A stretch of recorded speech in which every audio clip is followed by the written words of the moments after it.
Saudara-saudariku yang dikasihi dan mengasihi Tuhan Yesus, pada hari ini Jumat 18 Maret 2022, hari biasa pekan kedua Prapaskah, menurut sabda kita dari Injil Suci menurut Matius bab 21 ayat 33 sampai 43, dilanjutkan ayat 45 sampai 46. Mari kita siapkan hati kita untuk mendengarkan sabdanya.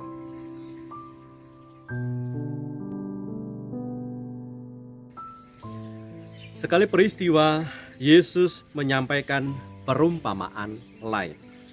Adalah seorang tuan tanah membuka kebun anggur dan menanam pagar sekelilingnya.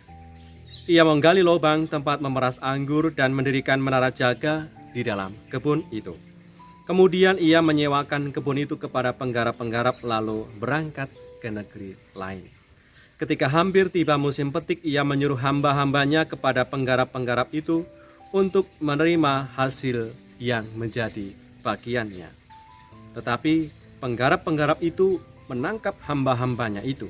Mereka memukul yang seorang, membunuh yang lain, dan melempari yang lain pula dengan batu.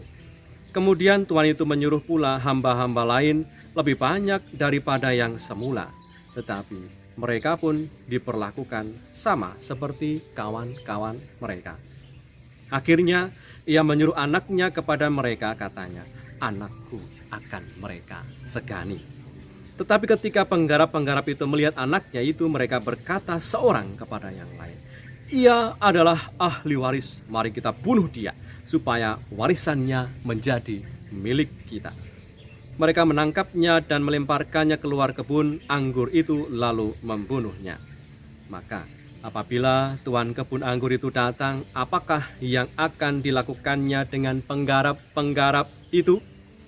Kata mereka kepadanya, "Ia akan membinasakan orang-orang jahat itu, dan kebun anggurnya akan disewakannya kepada penggarap-penggarap lain yang akan menyerahkan hasilnya kepadanya pada waktunya." Kata Yesus kepada mereka, "Belum pernahkah kamu baca dalam kitab suci, batu yang dibuang oleh tukang-tukang bangunan telah menjadi batu penjuru? Hal itu terjadi dari pihak Tuhan, suatu perbuatan ajaib di mata kita. Sebab itu aku berkata kepadamu, bahwa kerajaan Allah akan diambil daripadamu dan akan diberikan kepada suatu bangsa yang akan menghasilkan buah kerajaan itu." Ketika imam-imam kepala dan orang-orang Farisi mendengar perumpamaan-perumpamaan Yesus, mereka mengerti bahwa merekalah yang dimaksudkannya. Dan mereka berusaha untuk menangkap dia. Tetapi mereka takut kepada orang banyak, karena orang banyak itu menganggap dia nabi. Demikianlah sabda Tuhan. Terpujilah Kristus.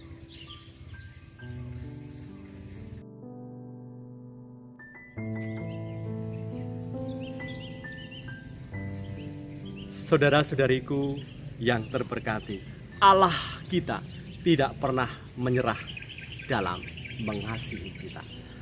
Perumpamaan yang disampaikan oleh Tuhan hari ini menggambarkan bagaimana situasi penolakan atas tawaran keselamatan yang ditawarkan oleh Allah kepada manusia. Allah sudah berbuat banyak untuk manusia agar kita mengalami kemuliaan, agar kita mengalami keselamatan. Namun seringkali ada ragam macam penolakan yang harus dialami oleh Allah yang sudah berbuat banyak untuk kita.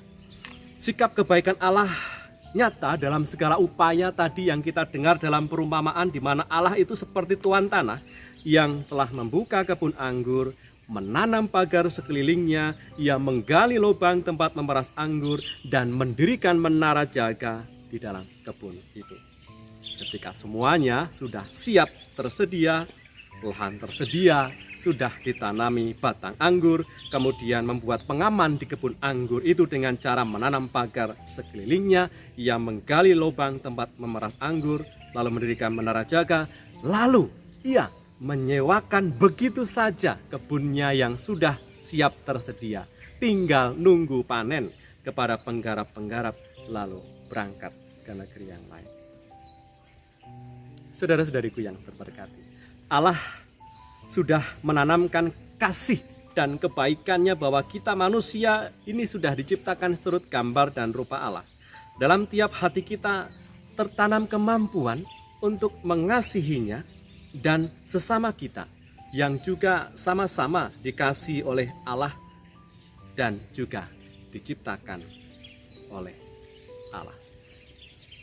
Bila kita menolak mengasihi Allah, maka kita juga menolak jati diri kita sebagai citra atau sebagai gambar Allah. Tetapi bila kita mau mengasihi Allah dan mengasihi mereka yang dikasihi Allah, maka semakin bersinarlah diri kita sebagai gambar dan citra Allah.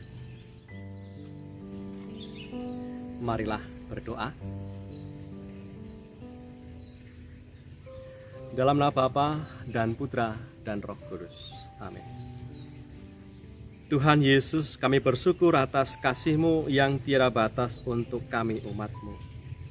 Engkau datang ke dunia untuk menyelamatkan kami. Walaupun harus mengalami sengsara dan wafat, Engkau rela mengalaminya supaya kami selamat dan bahagia. Semoga kami hari ini bisa selalu hidup penuh syukur dan bergembira sebab Engkaulah yang selalu menopang perjalanan hidup kami. Sebab Engkaulah Tuhan dan penyelamat kami, yang hidup dan meraja bersama Bapa dalam persekutuan Roh Kudus sepanjang segala masa. Amin. Berkatalah yang Maha Kuasa turun atas kita semua, Bapa, Putra, dan Roh Kudus.